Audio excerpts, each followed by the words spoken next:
Hello, it's Sarah Jackson. This is video number 2. This is version number 2 of physical examination.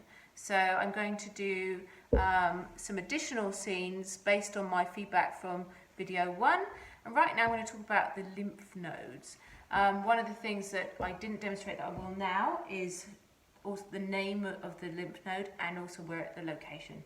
So just to talk about the submandibular lymph nodes, we have these just below where the jaw hits the neck. Let's show you there. Just here, and we palpate them. He quite likes this. George really likes it. So this is George, by the way, just to tell you, this is George Smith, and this is Matthew Jackson, who is Nurse Matthew Jackson for today, for the purposes of restraint. So that's where the first lymph node is, just underneath here. You can just feel them there. The second lymph node that I would tend to check would be the prescapular lymph nodes, which are just around here. He likes this as well because he thinks it's a massage.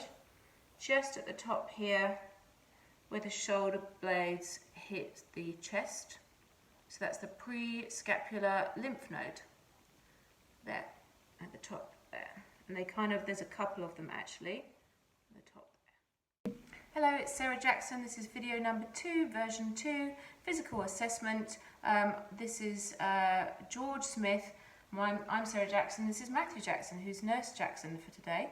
And just to go through some extra points that I didn't cover in my video 1. So this is talking about identifying the pulse points. So 2 pulse points, and the 2 that I'm going to identify is the femoral pulse and the palmar metacarpus. Okay, so if we start with the metacarpus, I've found it on George here. It's actually just underneath the paw. Now, what am I doing? What am I doing, Georgie? Just underneath the paw here, and it's actually it's quite close to the dew claw. So underneath the paw here, right about where the dew claw meets the main pad there. That is his palmar metacarpus.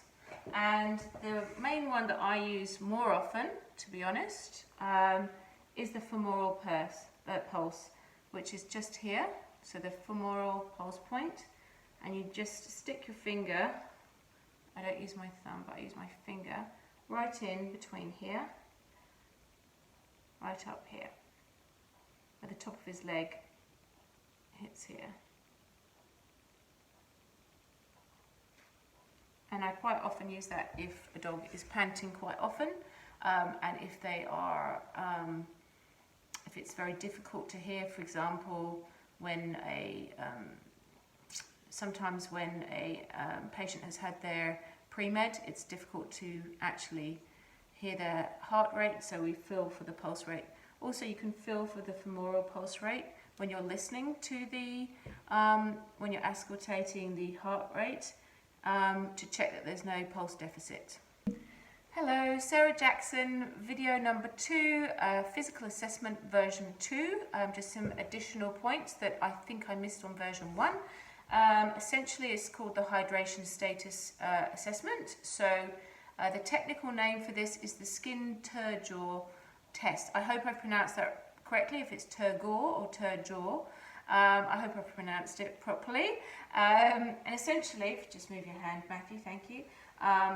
It's where we tent skin. So I pull where he's got some loose skin so it doesn't affect him, and I pull it, and it goes down really quickly.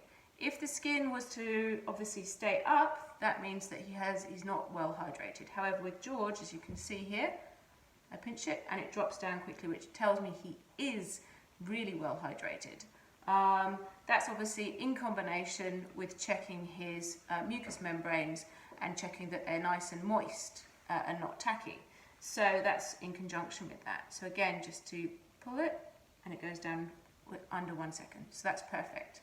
But if it stays up, I know that his hydration levels are not what they should be. That might be that he needs to go on fluids, etc., or just needs to have more of a drink.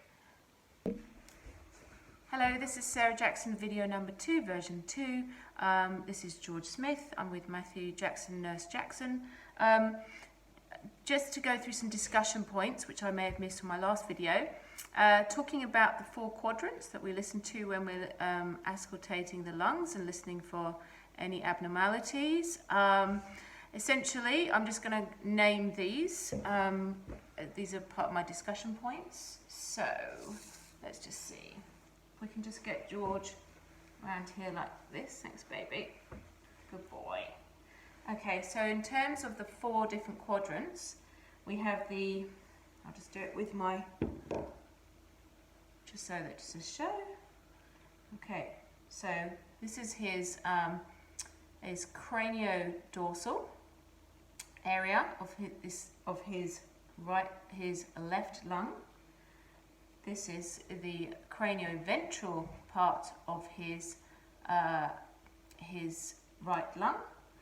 This is the caudodorsal part of his left lung, and this is the caudoventral part of his left lung.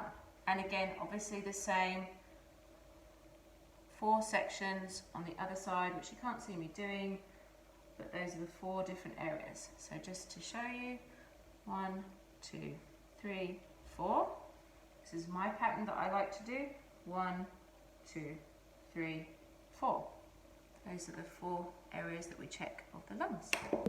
Hello, it's Sarah Jackson, video number 2, physical assessment, version 2. This is George and Matthew Jackson, Nurse Jackson. Just talking about the respiratory rate I didn't cover in the last video. Essentially, I know that we have to do the respiratory rate when the dog is awake, when he's conscious, not when he's asleep, and definitely not when he's panting, because that's going to be a very elevated respiratory rate and not accurate for his essentially his normal resting respiratory rate. Resting meaning his normal rate, the rate he's at, say, right now, rather than a sleep rate.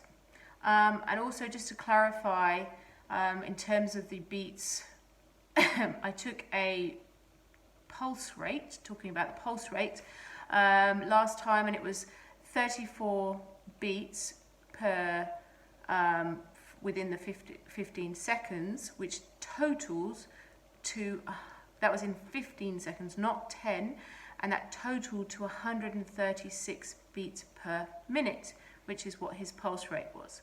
So that is just to clarify that point. Essentially, I think I said it was in 10 seconds, but actually it was in 15, because that's what I do. I do everything in 15, whether it's the respiratory rate or whether it's the pulse rate. Sarah Jackson, video number 2, version 2, physical assessment. This is George and Matthew Jackson, just talking about the normal values, so the normal ranges for a small dog such as George, which is a Dachshund, I missed out the normal temperature. The normal temperature is between 38.0 and 39.0. That's the temperature, and the heart pulse rate is between 110 and 140 beats per minute, which George was 136, so he's within the normal range. I don't think I have to mention respiration, but just so that just to repeat, it's between 30 and 60 breaths per minute. So we work that out again by judging how many we can see and how many can feel. I sometimes feel it within 15 seconds.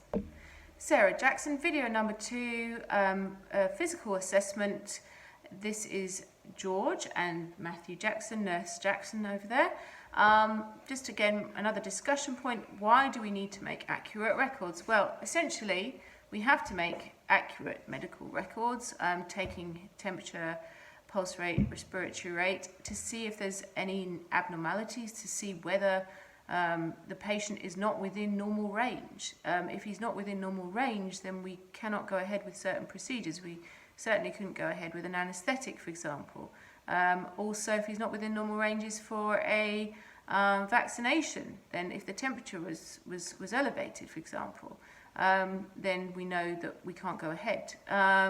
Essentially we're looking for abnormalities, but also patterns and any changes. And it's recorded on a patient, hospital or ward chart. And that's, I think, all I need to say about accurate records. And again, obviously, that our standard policy at Green Cross is that we do four checks within a day to make sure, 4 physical examinations within a day, and check that there aren't any changes within those ranges.